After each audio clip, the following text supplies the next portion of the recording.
I think now that they've lost Saka, I think over the next, say, 3 or 4 games, we'll know exactly where Arsenal are and how difficult they might find it or how they might find a solution one way or another.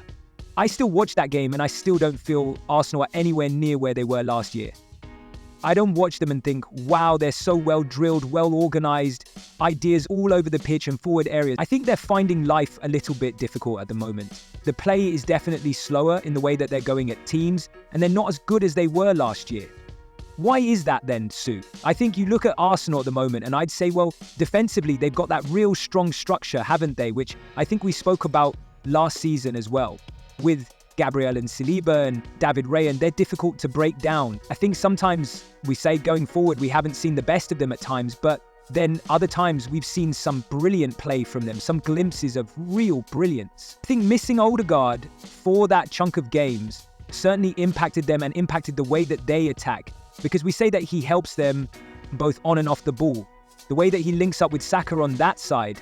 So I think then the worry is now losing Saka, you're losing so much because he's a player that's been so durable, that always seems to be available. You've got goals, you've got assists, and he's another player that makes other players better around them. So it's an opportunity for other players. They've got replacements, but not as good as Saka. So yeah, I still think there's more to come from Arsenal, and they'll certainly be there or thereabouts. They've got the experiences from the past couple of seasons, so they've got that know-how, but you don't want to lose one of your best players, and unfortunately for them, they've lost Saka for a period of time. Are they playing better than their results would suggest over the season, or have they become too reliant on...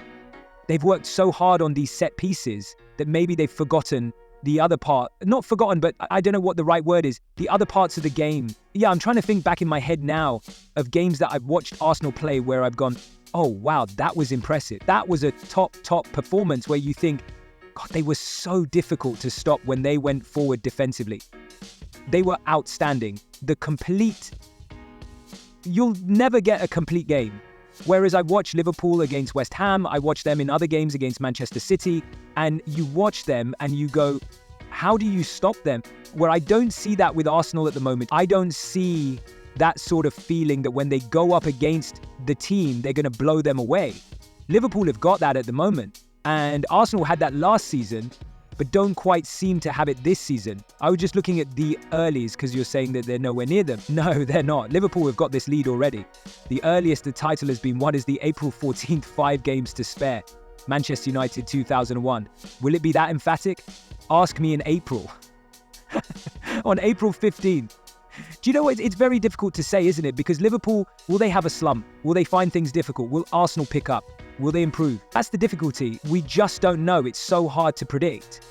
If you're going to continue on the form that the teams are on at the moment, then you would say Liverpool will emphatically win the Premier League.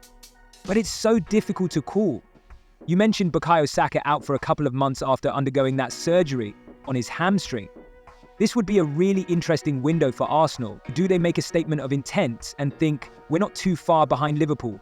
With a couple of prudent purchases, we could close that gap. If they don't go out and buy it and strengthen their squad, are they effectively saying we're not going to do it this year?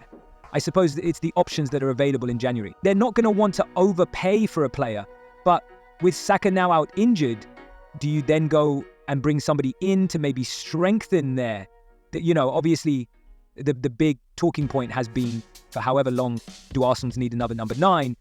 That could be another option. But again, do they want to go out and overpay? Who's available at this moment in time? Yes, it would give them a different dimension. Depends which way Arteta wants to play. We know he likes to share the goals around the team, but actually bringing in and out number 9, would that give them a different option? Similar to what we saw Manchester City did. We saw them win the league without a number 9. They then bring Haaland in. They win the league with Haaland. So it just gives them a different option. We've seen how good they've been with set pieces this season. And sometimes it's just those marginal things where a game's really tight. You just need something else. So that could be another option. I'm sure they'll look and see what's available and if it will strengthen and kick them on for the latter part of the season. I think the interesting thing about this part is do the board think by buying 2 or 3 players in January will win them the league? Because if it isn't, then you don't do it. Because like Nolan says, the prices have inflated. On the flip side of things, do the board look at it and go, this might be our best chance of winning the league? Because Manchester City is so far down And City are going to respond, whether it's by buying new players or they have an overhaul between January and the summer, depending on what happens with the cases brought against them, whether they'll be able to buy. So City effectively probably will go heavy within this January transfer window because they don't know what the outcome is going to be in the summer with the charges brought against them. So Arsenal could look at it actually and go, if we could bridge that gap between us and beat Liverpool in a game, we cut that gap. Liverpool might drop points in other games. It might be our best chance of winning a Premier League in a long time.